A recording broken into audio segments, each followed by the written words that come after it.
Monsieur le ministre, Monsieur Salah. Merci, Monsieur le Président. Monsieur le ministre, en février dernier, j'ai eu l'occasion de vous alerter sur la teneur record de polluants éternels sur le site de Salindre dans le Gard. Cet endroit est concerné par 3 fois plus de cas de glioblastome qu'ailleurs, une forme rare de cancer du cerveau dont l'espérance de vie est d'1 an. L'ARS du Gard a été alertée de l'urgence de la situation et a analysé l'eau potable des robinets. Malheureusement, cette campagne d'analyse ne concerne pas la recherche en teneur de TFA, l'acide trifluoroacétique. Pourtant, les tests réalisés par l'ONG Génération Future ont montré qu'il représente près de 99,99% des polluants retrouvés. Dans certaines communes, les concentrations de TFA sont jusqu'à 38 fois plus élevées que le seuil autorisé par les normes européennes applicables aux perfluorés.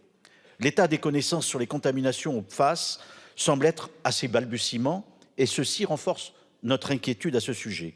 Nous formulons 3 demandes. Tout d'abord, nous souhaitons que le gouvernement mette à disposition toutes les informations dont il dispose concernant la collecte de données sur le TFA dans les analyses scientifiques. Deuxièmement, nous souhaitons que le gouvernement explique son choix de ne pas intégrer le TFA dans la fixation des seuils de PFAS. Le texte européen propose en effet 2 options aux États membres. Soit la limite de 0,5 microgrammes par litre pour l'ensemble des 10 000 PFAS, soit de respecter le seuil de 0,1 microgramme par litre pour la somme de 20 PFAS, qui n'inclut pas le TFA.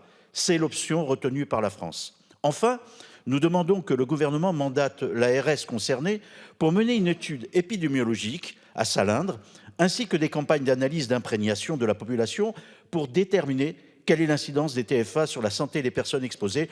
Il y a quelques années, nous avions obtenu la mise en place d'une telle étude sur les mines de Croix de Pallière concernant les métaux lourds. Voilà, Monsieur le ministre, mes demandes. Merci, Monsieur le député. Monsieur le ministre. Merci, Monsieur le Président. Monsieur le député Michel Salah. Merci d'abord de votre question, qui est une question essentielle pour la santé de nos concitoyens, a fortiori des habitants du Gard et de manière générale pour notre capacité à réduire ce type de pollution.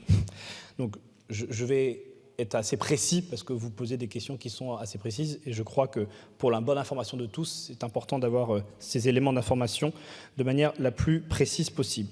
Alors, je vous rappelle que l'entreprise Solvay produit à Salindre de l'acide trifluoroacétique, dit TFA. Afin de gérer cette situation, un arrêté a été prescrit à l'exploitant pour qu'il réduise et traite drastiquement ces rejets par le procédé d'osmose inverse. Jusqu'à présent, la toxicité du TFA était jugée moindre que celle du PFOA ou que d'autres PFAS.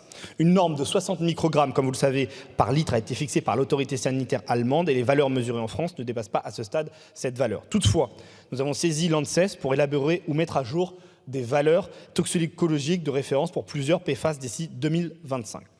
Concernant la transposition, c'était votre deuxième question de la directive européenne sur l'eau potable. Il a été demandé aux États membres, comme vous le savez, de faire un choix entre la limite de qualité de 0,5 microgrammes par litre pour tous les PFAS ou 0,1 microgramme par litre pour les 20 PFAS les plus usuellement retrouvés dans l'eau potable. Donc, comme vous l'avez indiqué, la France, nous avons fait le choix de prendre ce paramètre de 0,1 microgramme car il nous paraît plus précautionneux et plus protecteur de la santé de nos concitoyens. Mais ce choix ne présage pas des efforts menés par l'État pour réduire l'exposition aux autres substances perfluorées telles que le TFA. Concernant l'étude menée par Santé publique France, 2 études épidémiologiques ont été menées par Santé publique France entre 2006 et 2020 pour examiner l'éventuel excès de cas de glioblastome, cancer du cerveau, sur les communes de Salindre et Tousson. Si la surincidence de cas de glioblastome sur ces communes a été confirmée, il n'a pas été identifié par Santé publique France d'exposition locale commune pouvant expliquer cette surincidence.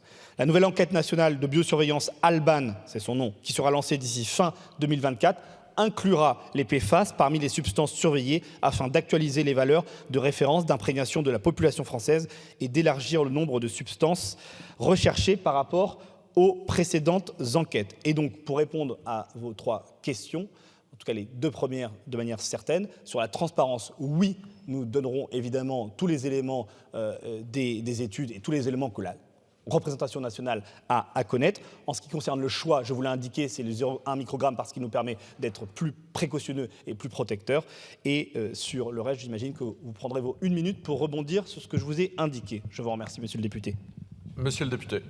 Oui, monsieur le ministre, oui, je veux bien rebondir parce que, en fait, le TFA fait partie des PFAS, mais ne fait pas partie des prélèvements et analyses menés actuellement par l'ARS. Et c'est ça tout le problème. Donc les résultats de cette analyse ne sont donc pas utiles ni pertinents dans ce cas-là, dans ce cas de l'usine de Solvay, puisque effectivement on est au-dessus des seuils autorisés dans l'eau potable, comme l'a révélé Génération Future.